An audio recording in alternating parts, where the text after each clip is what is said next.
आज आपके समक्ष 3 कविताएं मैं अपनी सुनाने जा रहा हूँ जो पर्यावरण प्रदूषण और पर्यावरण चेतना पर आधारित है। पहली कविता है जंगल। सुबह खाने में हरी सब्जी, दोपहर खाने में हरी सब्जी, रात को भी हरी सब्जी, अभी खाकर टहल रहा हूँ। एक तरफ दूर तक मेरे घर से नज़र आता है जंगल, दूसरी तरफ दूर से नज़र आता है शहर। शहर जाने वाले रास्ते पर दूर से दिखाई देती है ताश के पत्तों की तरह बिल्डिंगें, जैसे दौड़ पड़ी हो मेरी ओर। जंगल से बदला लेने के लिए जंगल डरा हुआ है। दूसरी कविता, ठंड ने लगा दी ध्वनि प्रदूषण पर लगाम। इधर कुछ हफ्तों से ठंड ज़्यादा है, गली मोहल्ले में शोर शराबा कम है। तेज चलने वाली बाइक की गति ठंड ने रोक रखी है। सीधी सी बात है, हॉर्न का शोर और डीजे की कपकपाहट जो वातावरण में सीधा ध्वनि प्रदूषण का कारण है, उस पर ठंडी लगाम लगा रखी है। किसी कानून की तरह ठंड आहिस्ता आहिस्ता चला जाएगा, शोर उतना ही तेज बढ़ता गली मोहल्ले और आपके घरों में आता चला आएगा।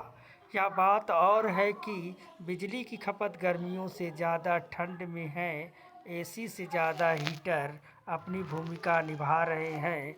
हीटर पर अपनी उंगलियां सेकते हुए कोई लिख देगा ऐसे ही कविताएं, कोई मोबाइल की स्क्रीन पर पढ़ लेगा ऐसी ही कविताएं, और ऐसे ही सब कुछ चलता रहेगा ठंड के भरोसे। तीसरी कविता है सर्च इंजन और जंगल। कवि अभिषेक कांत पांडे। जैसे ही मैंने अपनी उंगलियों से कुछ टाइप किया, बात नहीं बनी। बोलकर मैंने खोज लिया एक शब्द जंगल। इंटरनेट सर्च इंजन ने दिखा दिया ढेर सारे पेड़ पौधे।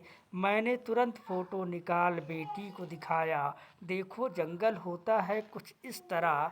छोटी बेटी दौड़ी भागी छत से ऊपर दूर तलक, देख कहा पापा नहीं दिख रहे हैं जंगल। गूगल ने कैसे दिखा दिया जंगल, मैंने उसे समझाया हम शहरवासी।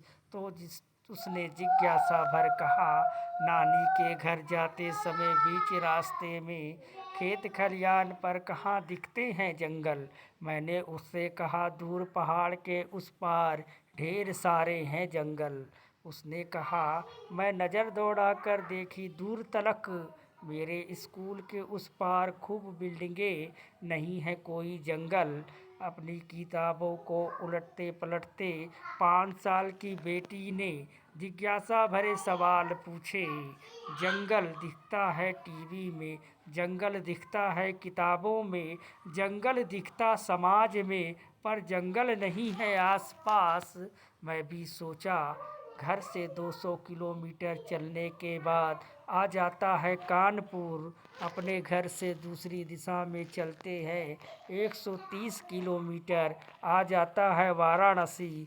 कहाँ रह गया जंगल, जबकि मैंने इन्हीं रास्तों में अपने बचपन में पाया था ढेर सारे जंगल इन शहरों के बीच में। गूगल सर्च इंजन में खोजा जाएगा जब जब जंगल, प्रोजेक्ट में लिख दिया जाएगा, चित्र बना दिया जाएगा जंगल, तब तक जागेगी नहीं सभ्यता जब तक एक एक पौधा लगाकर रोपा नहीं जाएगा जंगल।